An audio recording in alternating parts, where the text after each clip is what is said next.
Your life is your life. Don't let it be clubbed into dank submission. Beyond the watch, there are ways out. There is a light somewhere. It may not be much light, but it beats the darkness. Beyond the watch, the gods will offer you chances. Know them. Take them. He can't beat death, but he can beat death in life, sometimes. And the more often you learn to do it, the more light there will be. The mind is the matrix in and of itself. Right now, today, in this moment, I promise you, the matrix has you. If you guys know David Foster Wallace's concept of this is water, to a fish, water is so ubiquitous it ceases to exist. Now, we all have that same thing, and it's playing on us, and it's keeping us from becoming who we want to become. And that thing is our mindset. It's our belief system. It is so ever present. It is so ingrained into the fabric of who you are and the way that you process data, you don't even notice it. You don't even know that it's real. And this is the thing that impacts your life. It is your inability to see that your mindset controls everything, that it is water in and of itself. Now, when I heard this from Shakespeare, I realized that once you become aware of the water, you can change everything. Any moment, you can choose to believe something new about yourself. Now, the weird thing about belief is as soon as you change that belief, it becomes true. Why that is, I will never quite understand. What weird quirk of human evolution has left us in a space where simply believing it makes it true? If you think you're dumb, guess what? You're dumb. Truly, and you will act in accordance with that belief, and that should scare the shit out of you. Fear is not real. The only place that fear can exist is in our thoughts of the future.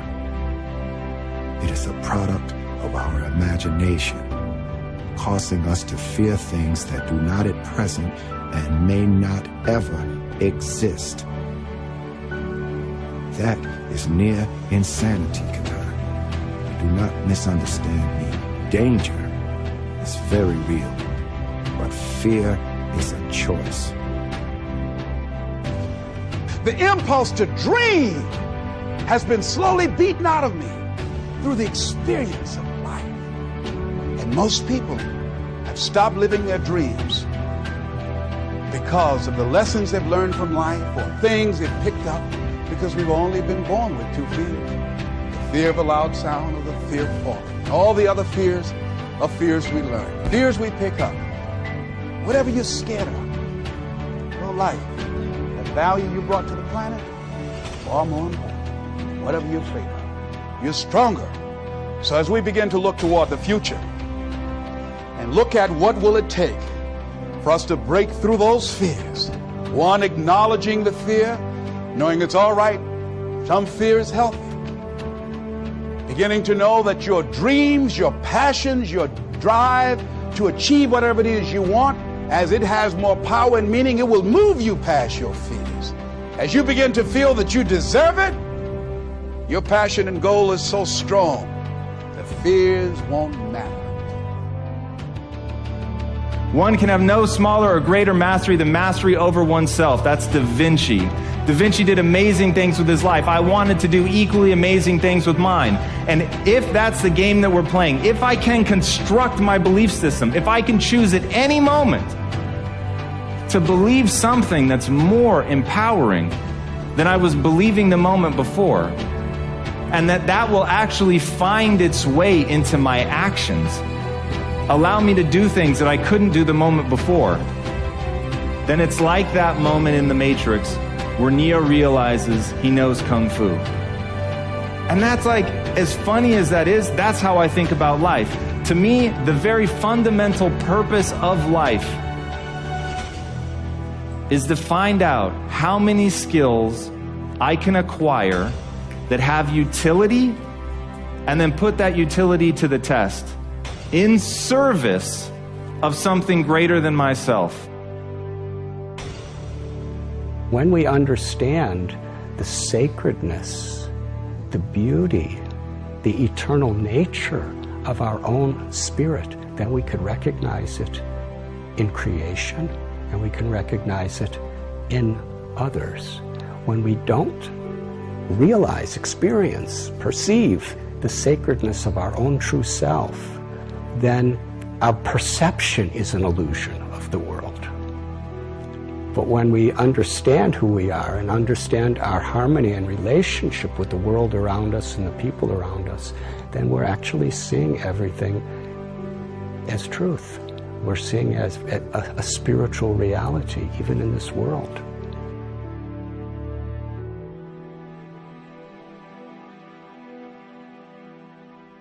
Discovering your why is just the beginning. In order to enjoy all the benefits of having a clearly articulated why, you'll need to have the courage and discipline to use it. Like Thomas Edison said, vision without execution is hallucination. There is an ideal order for implementing your why, though sometimes reality does get in the way, and it all starts with you. Our natural tendency is to start with the tangible. We define our value by what we do, so it takes practice to start with why. Like riding a bicycle, at first we're unsure, unsteady. We're in our heads thinking about all the things we need to do, pedal fast, keep enough speed so we don't fall over. We have to really concentrate. We may even fall over, even scrape our knees, but we get back on the bike and try again, and eventually it becomes natural. Starting with why is no different. At first, it feels awkward. It may not even work. But with practice, it will become so natural that you won't even be able to imagine a time when you couldn't do it. Just like riding a bicycle. In time, your why will act as a filter for many of the decisions and choices you make. It becomes a tool to help you find a job or seize an opportunity in which you're more likely to succeed. It removes a lot of the guessing. Here's a metaphor to show you what I mean. It's called the celery test. We're constantly asking people for their advice on what to do or how to do it. It's like going to a dinner party and somebody says, "Do you know what you need? You need M&Ms. We've done so well with M&Ms, you've got to use M&Ms." Somebody else says to us, "Rice milk. In this economy, you have to use rice milk." Someone else says to us, "Kit Kats. You have to use Kit Kats." And somebody else says to you, "It's all about celery." We go to the supermarket with all this good advice from all these smart people with brilliant case studies, and we buy everything. We buy Kit Kats and M&Ms, celery and rice milk. There's a lot of time we spend at the supermarket and a lot of money we spend at the supermarket. And when we get to the checkout lane, we're standing there with all these products in our hands, and no one can see what we believe, because we bought everything. But let's imagine we know our why. Let's imagine our why is to always be healthy and only do things that protect the health of our bodies. Now which products do we buy? Given all the same advice from all the same smart people, this time we only buy celery and we only buy rice milk. They're the only two that make sense. We spend less time and less money at the supermarket. And when we're standing there in line with only celery and only rice milk, now people can see what we believe. Somebody walking past can say, "Hey, I can see that you're healthy, so am I." You just attracted an opportunity or a referral or a friend, simply by saying and doing the things that you believe. And the best part is it's scalable. As soon as I said the why, you knew exactly which products we were going to buy. This means the more you can articulate your why, the more others will know what you stand for and will be able to help you make the right decisions. From now on, you will work to ensure everything you do is a good fit. If you do too many things that aren't a good fit, you'll feel uncomfortable and people will feel that you're being inauthentic. On the other hand, when you start with why, your ability to stand out, find support, and work to all your natural strengths will flourish. With practice, you will learn to trust your why. You will eventually start to see your job and the things you do as ways to breathe life into your cause.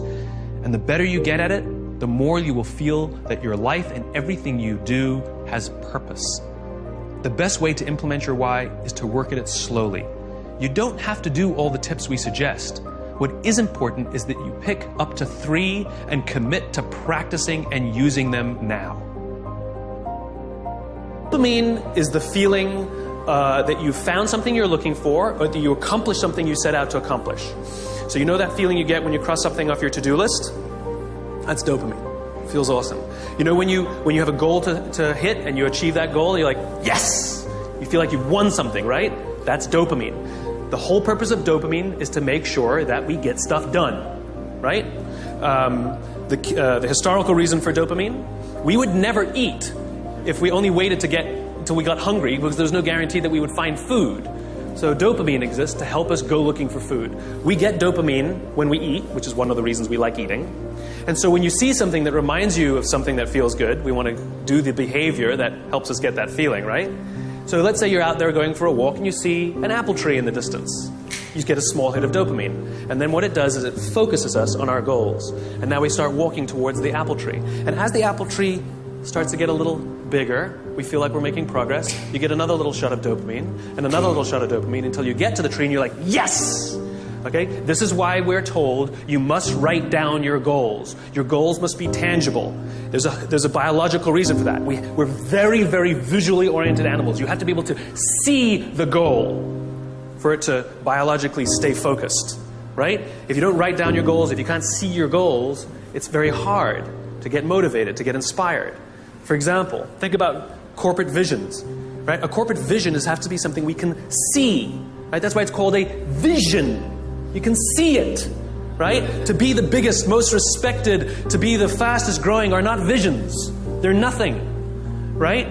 What does that even look like? Respected by whom? Your mother? Yourself? Your friends? Your shareholders? Who knows? What's the metric? Dunno. It's amorphous, doesn't motivate us. Just like I can't tell you, you will get a bonus if you achieve more. You're going to ask me, how much more? I'm going to say, more. Doesn't work. You need a tangible goal. You need a tangible goal, right? Here's a great vision. Martin Luther King, I have a dream that one day, little black children and little white children will play on the playground together and hold hands together. We can imagine that. We can set our sights on that.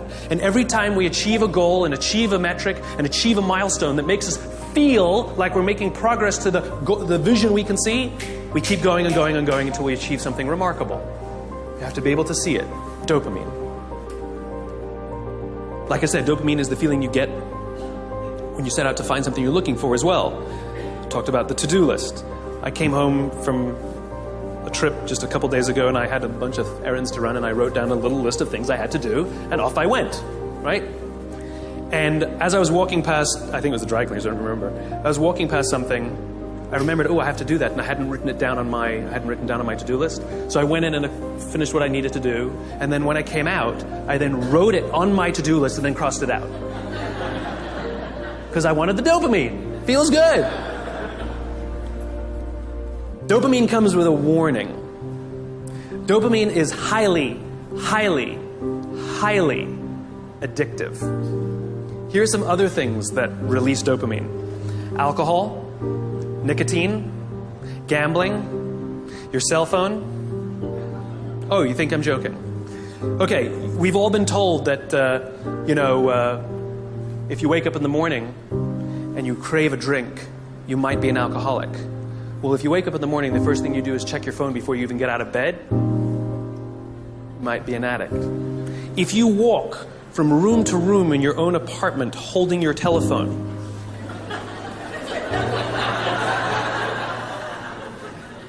you might be an addict. When you're driving in your car and you get a text and your phone goes beep. We hate email, true. We love the beep, the buzz, the ding. Oh. Right? You'll be there in 10 minutes, and yet you have to look at it right now. You might be an addict. And even if you read it and it says, are you free for dinner next Thursday? And you have to reply immediately, you can't wait the 10 minutes, you might be an addict. And for all you Gen Ys out there who like to think that you're better at multitasking because you grew up with the technology, then why do you keep crashing your cars when you're texting? You're not better at multitasking, you're better at getting distracted.